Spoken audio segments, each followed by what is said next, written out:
Welcome to Vegas Circle with Paki and Chris. And today, joining the circle, we are sitting down with managing partners of one of the top food prep companies in Las Vegas called Foodie Fit.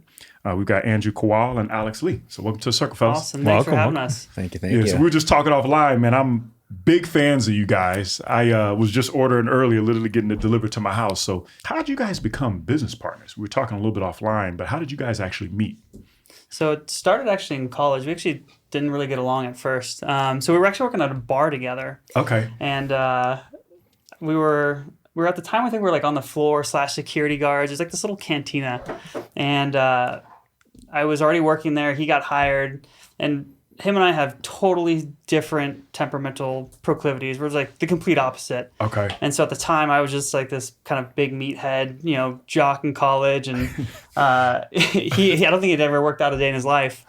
And just that kind of that, I guess, opposites attract, where I started bringing him to the gym and we started hanging out. And then from there, just kind of, we became roommates in college and kind of rest is history. That was 12 years ago. Yeah, it was like 12 years ago, I think. You guys sound like Chris and I. Yeah, really. Was that always kind of your plan? Was to kind of go into business, or did you originally have different ideas and what ultimately led from being a friendship to a business partnership? Yeah, I had no idea what I wanted to do with my life. I'll be honest. Man. Okay. I was in school Love the and I honesty. just didn't know. Yeah. At the time we were working in like bars, and so after college, I was like, well, the kind of next natural progression if you're going to stay in nightlife is Vegas. Mm-hmm. Yeah. So I was fortunate enough to pick up a job in a nightclub here in Vegas. And when I left Santa Barbara, which is where I went to school, where we met, he actually moved down to Hermosa Beach and worked for the same company for a while. So I don't think the plan was ever to like start a business together. Okay. I was actually managing a nightclub out here, and he at the time was living in Shanghai. Yeah, I was living Really? in Shanghai. Sounds fun. Oh, wow. Okay. It wasn't. It was not fun? No. Oh, wow. I just didn't really like it out there. I was there for 6 months. My dad passed away. Oh, sorry to hear that. Yeah. No worries. Yeah. And I was there with my mom, and my mom was like, take over my business. And I was like, okay. I went over there and just... I couldn't read Chinese. Okay. My mom was like, let's go eat. Let's go get massages. I'm like, I feel like a cabana boy right now. I'm not learning anything, So when I moved out there, we actually brought a client out, and I was like, how much you guys making over here bartending? He's like, I don't know, like $1,200. I was like, a week? That's really good. He goes, no, a shift. I was like, me an application right now. Like, get me out of here. And he literally sent me an application. I still remember I was in Cambodia. Like, I just turned on the Wi-Fi and I got it. I was like, I booked a one-way ticket, came here in a Kia Optima, stayed at his house for $400 a month and just started bartending. Yeah. And I was actually working at another meal prep company, and I remember him saying, he's like, this could work really well in Vegas. And didn't really think of it then. It was just more us bartending and realizing we're like, we need something healthier to eat. Because I would just text him like, Carl's Jr., Jack in the Box. We get off at like 5 a.m. and I'm like, I just feel terrible, Yeah. And we tried all the meal prep companies on Yelp. We literally just got them delivered, and at the time it'd be like Steve's Meal Prep. It'd be Sam's Meal Prep, and they'd be like, what do you not eat? I was like, I don't know, like onions and whatever. And then they just give you like a hodgepodge. And I'm just like, I don't know what this is. It was like, it was brown. I was like, all right, cool, let's eat it. And I was like, can we like choose what we want to eat, And even Andrew was like, yeah, like what about that one guy? I was like, good luck, man. I was like, he gives me like random stuff all the time, as long as there's no onions and no this, right? Yeah. So I was like, what if the consumer can choose? So then we just kept looking, and we found this one. I told him, and he was like, well, he has to have his own kitchen and he has to have this. And I was just sitting in a car wash. I remember I just called him, and I was actually behind on the invoice. Our other business partner, Bo. And I was like, okay, well, do you ever cook? He goes, yeah. I was like, can we meet? And then we went there and we met, and Andrew was like, this is the evaluation. This is what I want to do. And I was just pushing. And it actually went through. That's and cool. then he quit his job first, and I was just a bartender still. And he was like, I wanted to work part-time. And he goes, no, you gotta.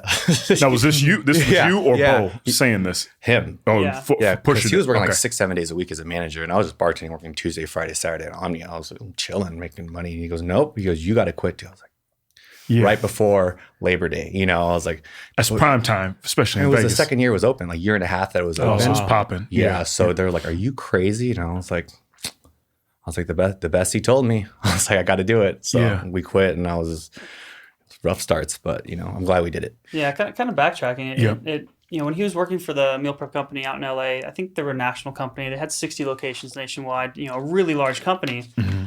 I talked to the people who had the franchise rights to that company here in Vegas, and they're like, no, we're not going to sell them to you. So I was like, all right, like, this is something that we can do ourselves. Like we don't need them to do this.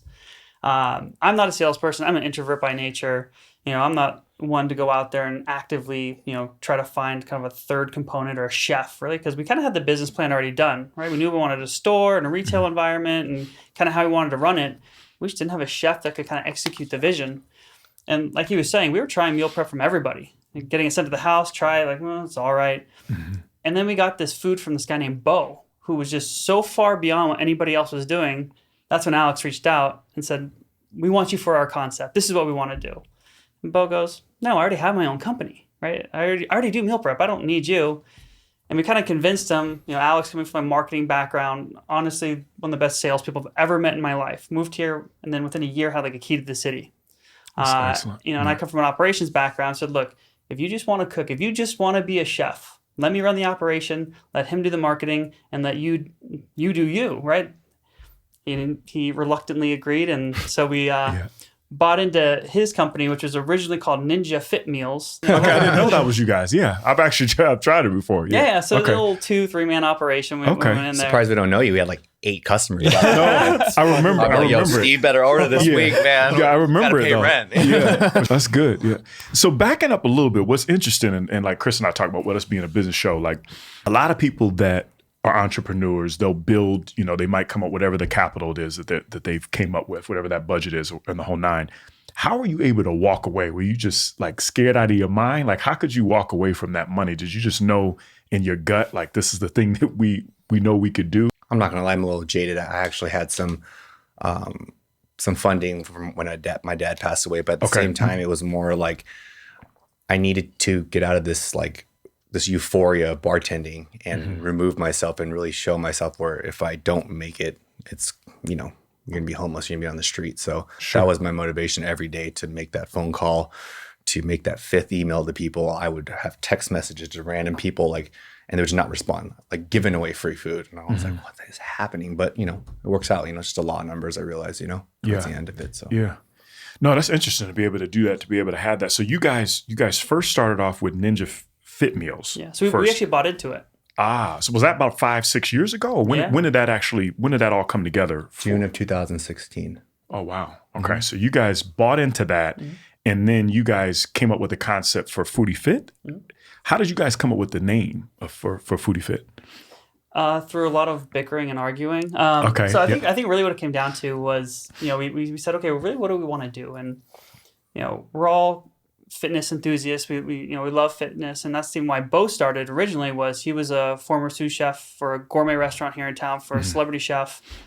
Started cooking for himself, lost a bunch of weight, and decided he was going to ditch the gourmet field to pursue a passion of healthy cooking. And so we knew kind of the health side was always it.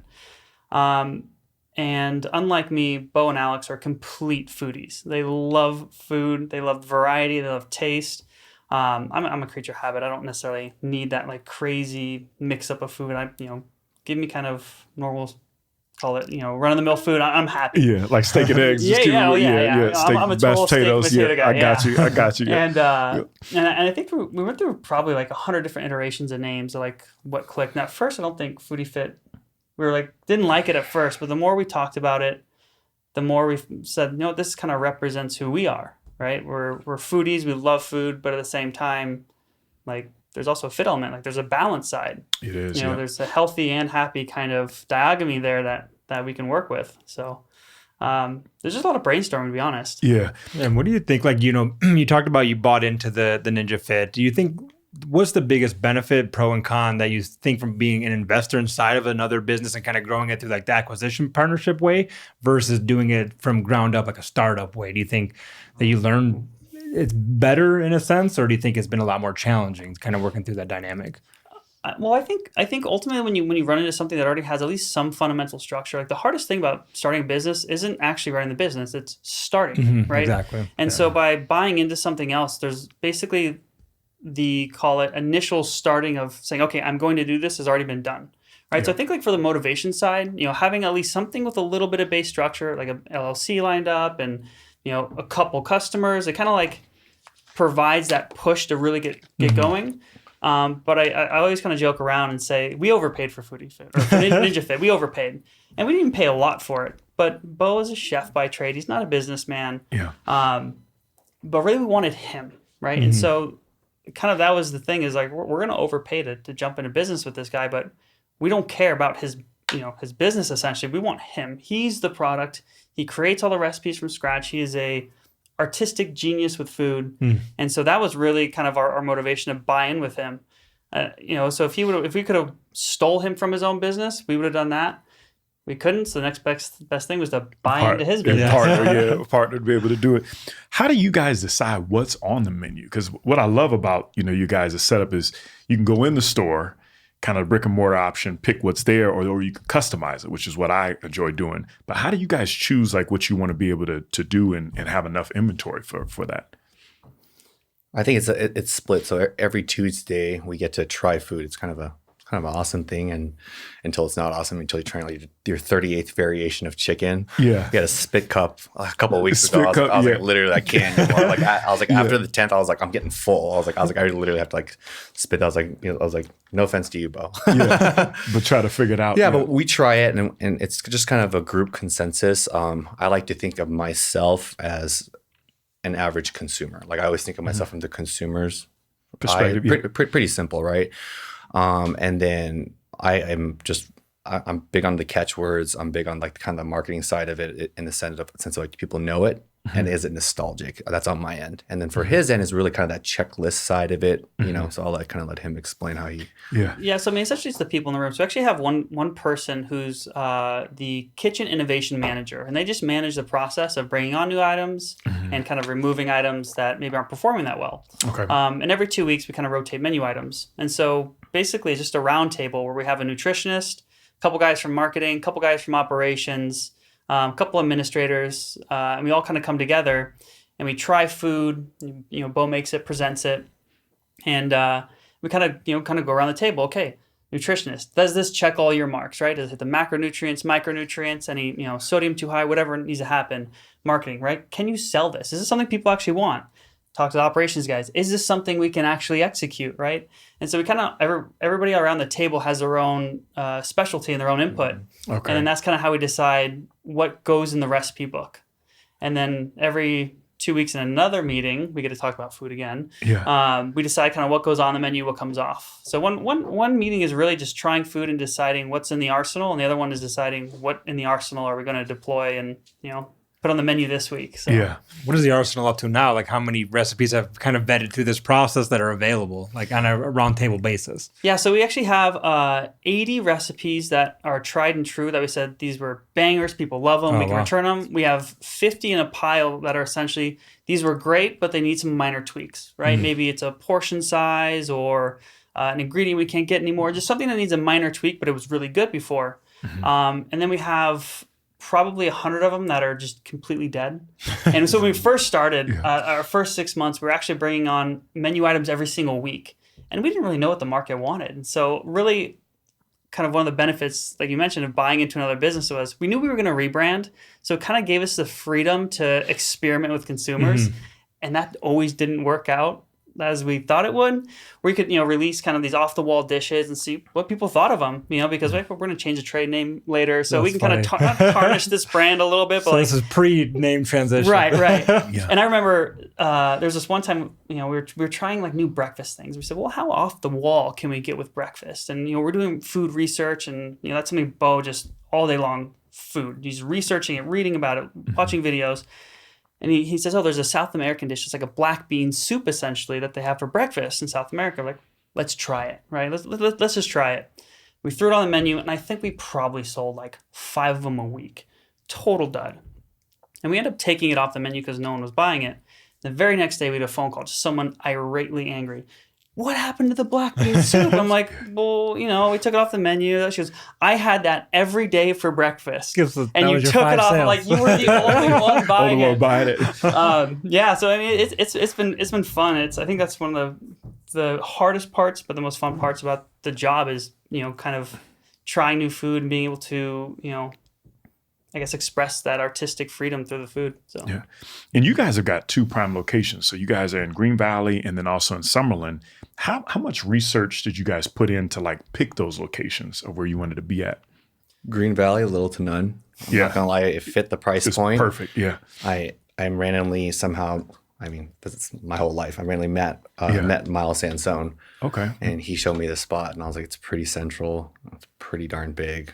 It was a corner lot, and there's been like 3 or 4 restaurants that failed on it just because it's really hidden. I still remember back in the day, it would be like, drive straight. No, too far. Drive straight. And now like people are driving. I'm like, look at this. I'm so happy. You know what I mean? Like, man, back in the day, but back up. Oh, you're at the Jack by Jones. Go behind that. Oh, there we are. It was insane. And then Summerlin was a little bit more strategic, but at the same time, we still didn't pick. There's a little bit more of that Trader Joe's concept. You want to be near the prime area, but not pay like the prime real estate. Yes, the prime real estate, exactly. No, you guys are in a great. I know I go to the one in Summerlin all the time. And what's good about it, so you talk about your menu because we customize it, and I love like the turkey basil. Like you can order it, and it's at least consistently on there. But what I was interested to talk with you guys about was I was reading just to kind of give our listeners some of the context is 2020, you guys were doing about 60,000 meals a month, from my understanding. It's a lot of meals between all the foot traffic, online. Was that because of the pandemic that you found, or is that something that's always been, kind of how the volume has ran through? Because I know the pandemic has kind of changed everything in a good way. So we saw a decrease during the pandemic. So currently we're about 120,000 meals a month. Oh, wow. Jeez. So that tells you exactly. That's just 2 years ago. That's amazing. Yeah. And so I'll be honest, when the pandemic first hit and people were, scared they were going to run out of food and they were rushing the grocery stores, clearing out the shelves. Yeah. People were coming in and just clearing out the shelves. Like, I'm going to freeze as much food as I can. And I'm just like, I'm like, oh my God, we're going to be rich. Like we cannot keep food in stock. This is amazing. I actually had to have it multiple times going into your, I remember. By like the third day, it kind of died down and the craziness died down, and then just kind of the traffic in the stores stopped. Okay. The online business picked up a little bit, but really what we've kind of came to find out was when people are locked in their own homes, they don't need us to cook for them. And so business took a real bad slide. And this was right actually when we were trying to scale up our new kitchen facility. Okay. So we actually kind of got caught in a little money crunch. Mm-hmm. Our contractor was working on spec because we were really rushing to try to get this kitchen open.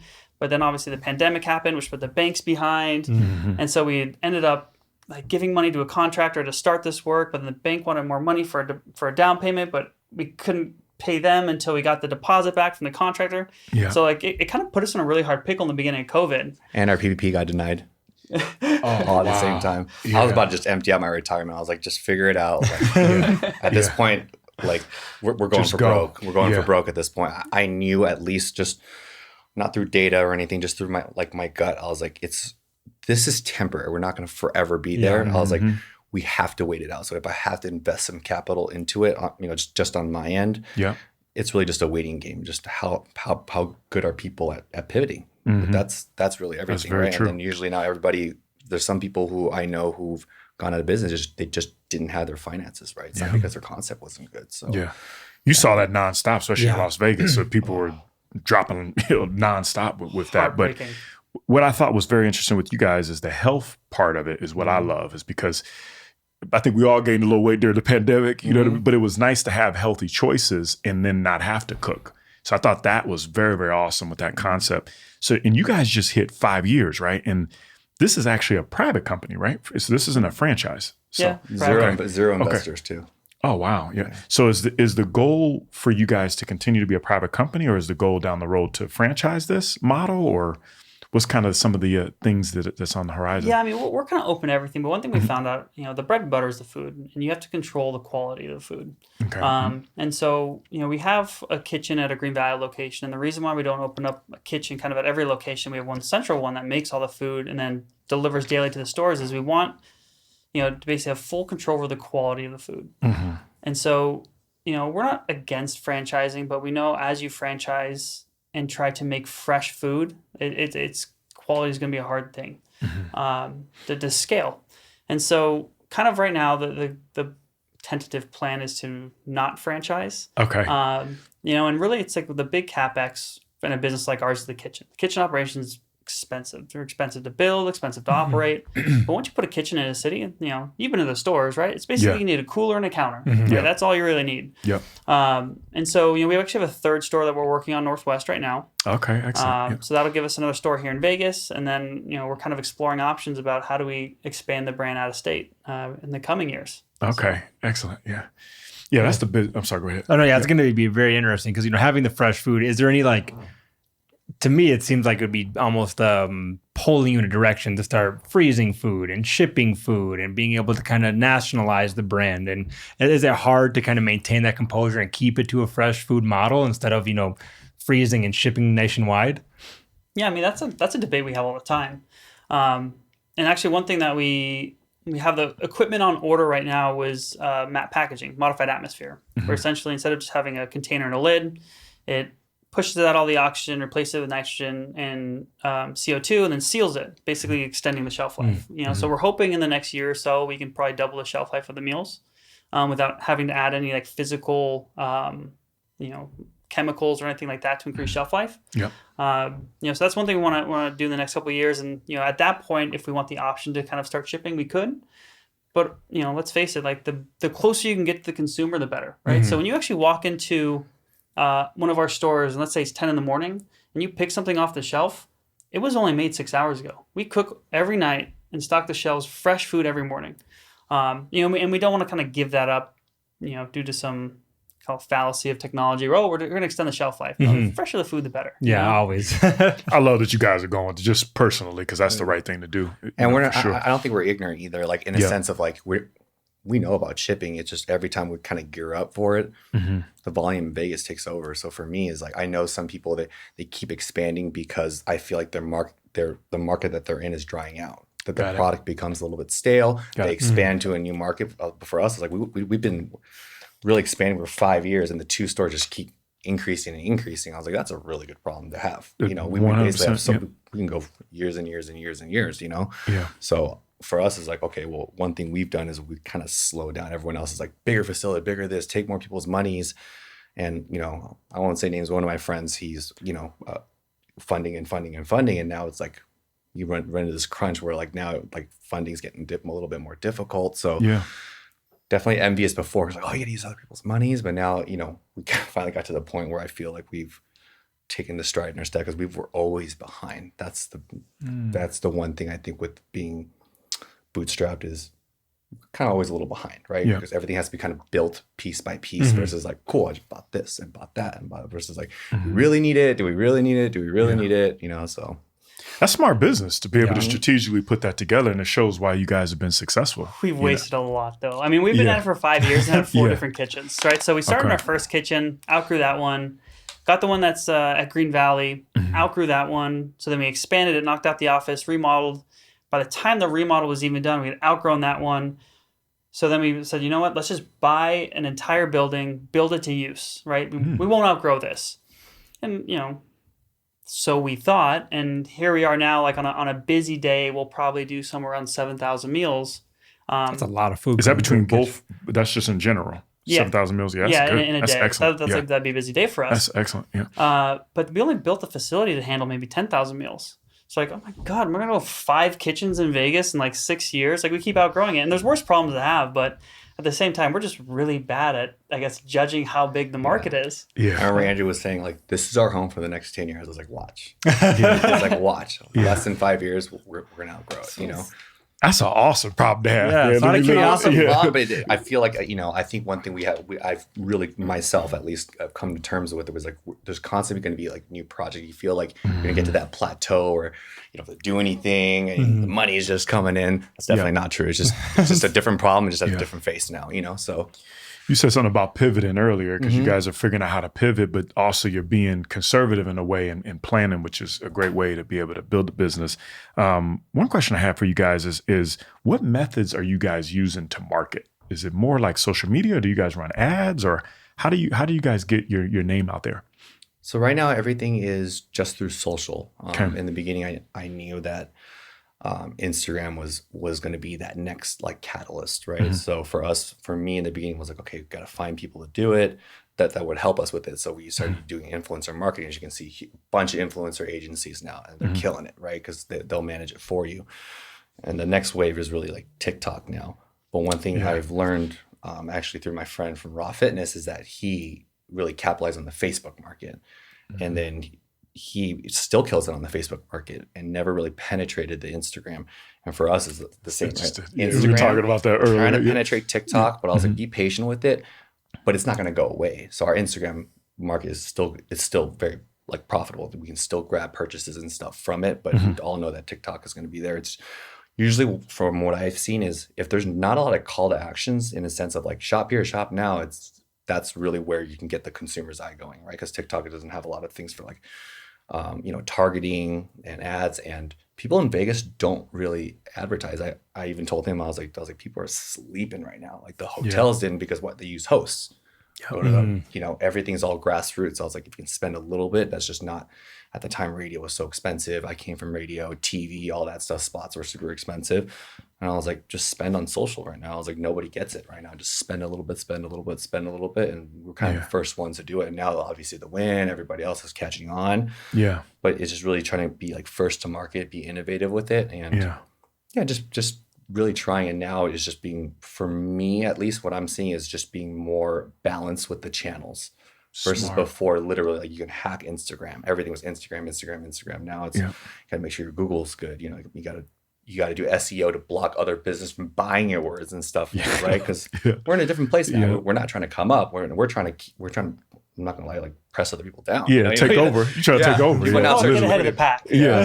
You say get ahead of the pack. Stay ahead of the pack. Yeah, that's smart. Yeah. So you got to kind of be preventative in that sense. And for us, it was like, okay, we got to make sure that the consumers we're really searching for got to be here, because before I was like trying to penetrate like the visitor, it's just too difficult. If you're staying at the Wynn, there's no microwaves, no this, no that. And I was like, but if we can really penetrate the actual people that reside here, we're good to go. We don't have to wait for these waves of like convention season, this and this. And this. But now it's slowly come back, right? And now we have contracts with the Wynn for Encore Beach Club, IU Day Club we have. And we're also working with the Boring Company. We actually have an autonomous fridge where you basically swipe a credit card, opens up, and you pull it just like the Wynn. Cool. You pull the meals, and then once you shut it, just charges your card. Oh, that's excellent. Yeah. So is that because of you guys' relationships of working in like the clubs and bartending industry, being able to build those relationships? Smart. I mean, one thing I learned, at least from traditional marketing, I'm in my mid to late 30s, don't let this white hair fool you. Yeah. But before, I'm with you, man. I'm with you. Well, I always tell people before, you guys own the channel, right? So like if you own the radios, like no one else can put radio ads out. So social media was a little bit different. So for us, we had to come up with a strategy for you to put it on the station.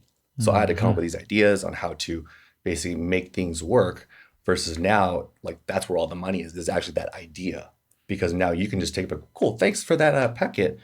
Boost. You know what I mean? Yeah, that's a good point. Yeah. So that's kind of where we were talking about that before. And I'm glad you brought up Raw Fitness because we've had some guys come on that are in the marketing space. And it's like, you hear the difference between marketing like on a Facebook compared to an Instagram. But then they were saying, and me and Chris, that's why he was laughing earlier. We always battle about Facebook because I think Facebook is so busy, you know what I mean? But Instagram, it seems like it's so easy to get in and out and you don't get the noise. But that's the mecca. I mean, Instagram seems like it makes perfect sense for a food product. You can see it, you can visualize it, you can want it, you can get incentivized by your influencer marketing and really gravitate towards that. Where Facebook, I think, is more of a telling a story. Yeah, it's kind of a little blogs more, and all of that. So the smart So just remember though that at least with Facebook, there is a lot more targeting. There's obviously a lot more CTAs that you can do, but there's also a lot more like kind of hacks in a sense of like Facebook groups. Right. If you can somehow get someone to organically speak about it and like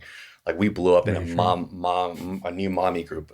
This is not planned at all. Yeah. And then someone just kept screenshotting because literally we had 60 comments. Does anyone know of any meal prep companies like Foodie Fit? That's awesome. I bet might have been my wife on there. You know what I mean? Yeah. Everybody was literally screenshotting me. Look, Foodie Fit. I tried this, but Foodie Fit. So for me, it was like, I guess, to have that your community in your Facebook groups like reinforce the product is ultra powerful. That's because it's organic. It's organic to be able to get it out there. It's organic and it's really just kind of how your fingers work, right? For TikTok, I'm not really a TikToker. It's just how really your fingers. My fingers, because I was really focused on Instagram, works the best with Instagram. Some people, some are old school, right? They still go to the PC. Facebook is really optimized for that PC scrolling, you know? I think we're too old for TikTok. Yeah. Huh? Yeah, I think we're too old for TikTok. I was gonna say my kids are. I don't get it, but it's blowed up. But it makes sense. It makes sense of what you're saying. Yeah. There's actually a study right now. I mean, that was really interesting, really off topic, but they said that 3-year-olds now are starting to recognize ads. So there needs to be a way around it. Like they'll cry when there's a pre-roll for YouTube, or they'll know how to press skip. So now you have to be almost a little bit younger in that targeting user behavior now. That is a fact. Wild. That is very much a fact. My kids do that right now. Yeah. And, skip, or they'll do the 5, 4, 3, 2, 1. They know exactly what they're doing. Trying to be like, well, how do we get the kids to enjoy the ads? Like, this is them off because now we're basically getting things that's like we're like spoiling them by everything now. Yeah.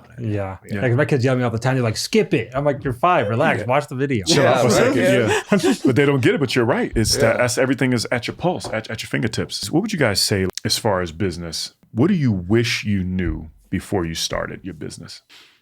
That's a really good question. Man, we've made so many mistakes through the years. And I think one of the things that I guess a couple lessons I've learned through my time in business, none of them were detrimental. But there's always people that talk about work on your weaknesses. And what I've kind of learned over the years is don't work on your weaknesses. All you need to do is basically set up guardrails to protect you from yourself, right? And so, I think that's why the dichotomy of our relationship works so well in this business is, I'm ready, aim, shoot, with an idea, right? But I can delay. He's shoot, aim, ready, right? And so by having kind of those, opposing forces, it kind of self corrects. And so, I know that I can delay, and he can act too fast, right? So when he has one of these crazy ideas, I always joke around, my job's to tell Alex no. Because all he sees is a landscape of opportunity. This is literally us all day. But it's all he sees is a landscape of opportunity that'd be tapped into, right? And I'm a very linear thinker, and I was like, okay, let me crunch these numbers. Let me see if this idea works. And I always kind of joke around, I have very few ideas, right? I'm just a refiner of ideas. Just give me an idea, and I'll work through the details, the boring stuff. He's got 1 million ideas a minute, and so I have an idea right now. 9 of them, I'm like, nah, man, that's not right. But one, I'm like, oh my god, that's genius, right? And so I think part of one of the things that I really learned that I've come to realize is I know what I'm not good at, and I don't try to do those things, right?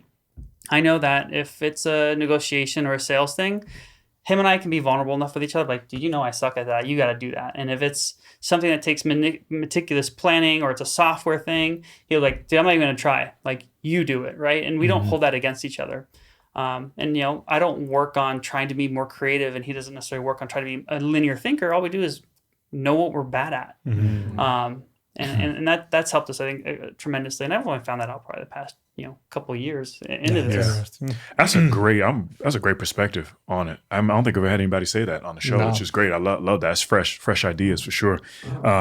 For business advice, what is a business gem that you could leave our listeners with, for maybe somebody that wants to buy into a business like you guys talked about, or maybe they want to come up with their own capital to start their own business, or they're just dealing with some adversity right now, like you're saying, not quitting, and staying through it and finishing that dream. What would you share for them? I think for them, my personal thing is to keep going and do something you want to believe in. If you don't, if you just want to make money, go work for someone else, because someone else will teach you better than just trying to be like, well, here's your step to 10x your money or whatever, right? For me, is believe in an actual product. I am very picky in a sense of I eat everything, but I get fatigued with food. I still eat Foodie Fit every day, not because it's some mantra of mine. It's because I really do enjoy it. I really like living the brand. I often say Andrew's like Elon Musk. He works so many hours a day, super appreciative of him. And I see myself as the next Richard Branson. He wants to build it. He wants to build the third store from the ground up. He knows everything from what kind of materials, the plumbing. I'm like, is it done yet? Yeah. But I want to be the first customer to purchase food there. Yeah. So then there's really two different dichotomies of how we want the product to be represented. But in the end, we love the product and what it does.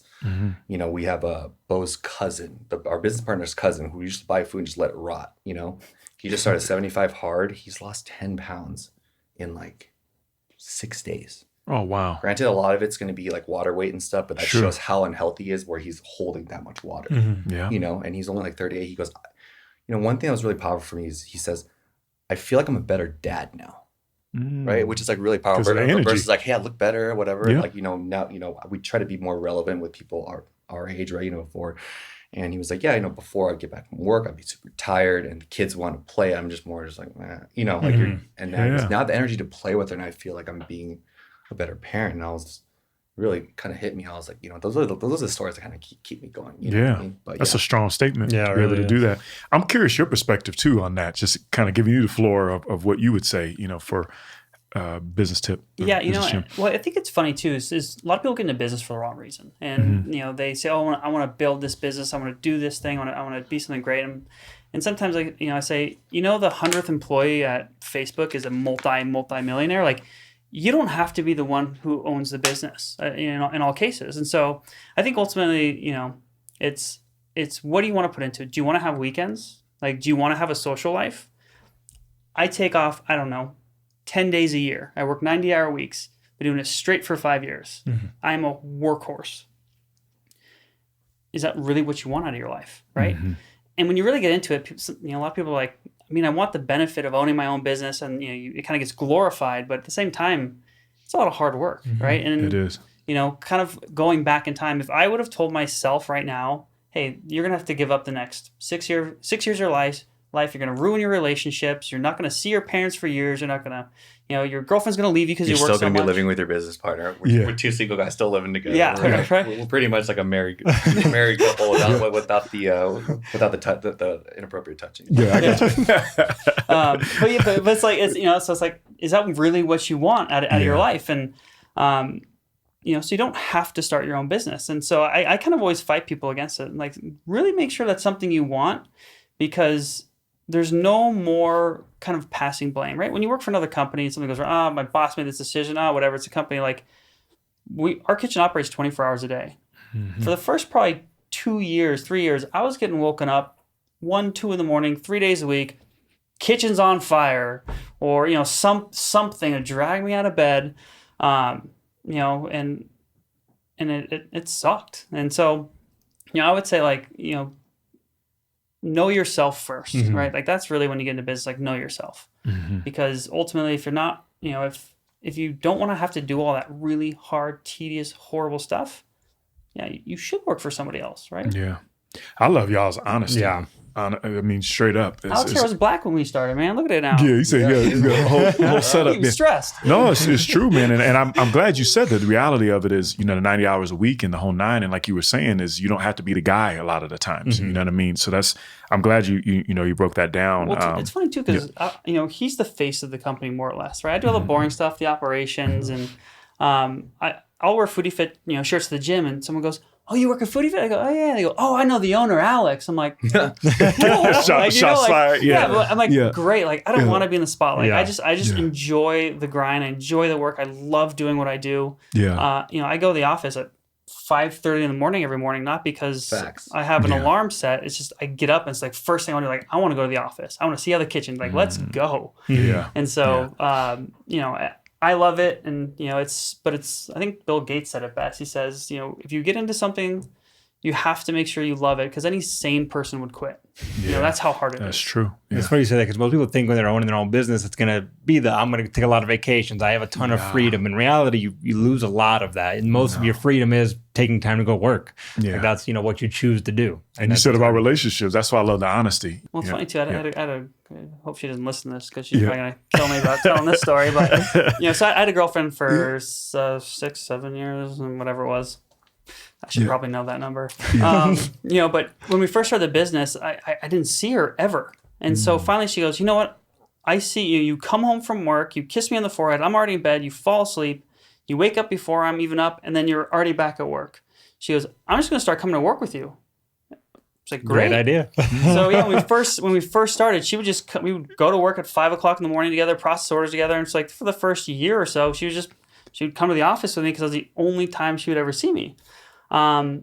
She ended up leaving the company, kind of starting her own career, but obviously that put strain, because then we just never saw each other. Yeah. And so, you know, we're actually really good friends still. And so we ended up breaking up. But about a year and a half ago now, she's like, pandemic happened. You guys need help? And I was like, yeah. So she actually works for us again. Oh, that's So people always hilarious. kind of like laugh at me. Like, wait, you work with your ex-girlfriend of 6 years? I go, dude, she's like one of the best employees we have. awesome. She's great. Yeah. That's awesome though, man. But that tells you a lot. It tells you a lot for sure. I saw you laughing in the corner because that's what she's doing with us now too. So keep eye on it. But just transition a little bit, just because we were talking about the business and get a little bit of fun. But what is y'all's favorite restaurant in Las Vegas when you're not eating at Foodie Fit? And I know you're a foodie, so I want to hear you first on Me? Favorite restaurant here in Vegas. Favorite restaurant here in Vegas? Italian's probably Carbone. Carbone is very good. Yeah, Aria. I just went there recently. It was good. I really like Hachi too. That's like something you guys probably have never been to. Hachi, It's like Japanese barbecue. That's the Okay. type of food or is the name of the restaurant? It's the restaurant's called Hachi. Oh, Hachi, I've never heard that. Where is that at? H-I. It's on Spring Mountain and Jones. Oh, okay. Yeah. Okay. All right. It's open to like 2 a.m. So it was actually created as like a late night After hour spot, Yeah. but it actually has really good sushi Okay. and really good barbecue. So it's like a little bit of everything, and you get to have like little small portions. That's really like I can eat a ton as Like long little as tapas styles. Yeah. yeah, as long as Yep. you keep the variety. Like if you just give me a big fat steak and potatoes, like Yeah. I'll just I won't eat it because I'm full. I won't eat it because I'm sick of it. Good stuff. Yeah. That's good. That's good. Two I'll good try ones, that man, out. for sure. Yeah. I'm curious for you too. The steak and potatoes. I know you got a spot. Yeah. I'm super boring. He has this nice answer. I'm just like, Bootleggers. no. I'm a sucker for a good steak. I love SW. SW is though very I good. can't Yeah. necessarily afford it Yeah. all the time.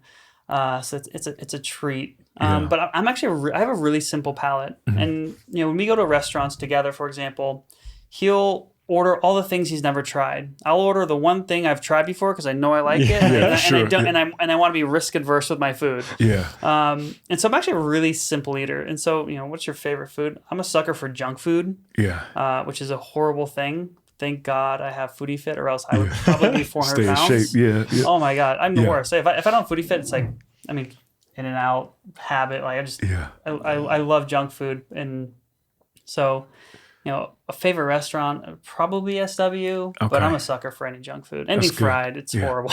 Those are three good ones, man. Yeah. With Carbone, SW, and the Hachi. Hachi's You new. guys love something a little different. You know Okay, what I I'll mean? check that out for I'll sure. check that one out. It's really good. Definitely have to check that out for sure. Anything else you guys want to share that we forgot to bring up to you guys? Yeah. Our social media handle is There you go. No, say that. That's actually on there. Yeah. That's all there for sure. Yeah, that was next. What's next for you guys, man? For maybe to finish up this year, or what's on the horizon? I know you mentioned a third location up in probably Northwest Centennial Hills area. Yeah, that's where we're looking. Okay. And I think one of the kind of pivotal things we're at in the business right now is like, well, what do we really want for the future? And that's like kind of really what we're trying to map out right now. And it's always been funny too, because you always hear about companies that have these big visions and missions and things like that, and we've been really like trying to dig into like, all right, why does Foodie Fit actually exist? And really what we've kind of come to find out is the thing that we really all have in common is that we cherish the time that we have to do the things we find are meaningful, right? And that's really kind of the basis behind what Foodie Fit is. And for Bo, for our chef, for example, that's like family, right? And so by having healthy food and not having to cook all the time, like it gives him the energy to spend time with his family, and it gives him more time in the day because he's not doing dishes and like that, right? Yeah. And so kind of that's the premise of really why Foodie Fit exists is we want to help also like other entrepreneurs pursue the things that are meaningful, right? Well, how do we do that?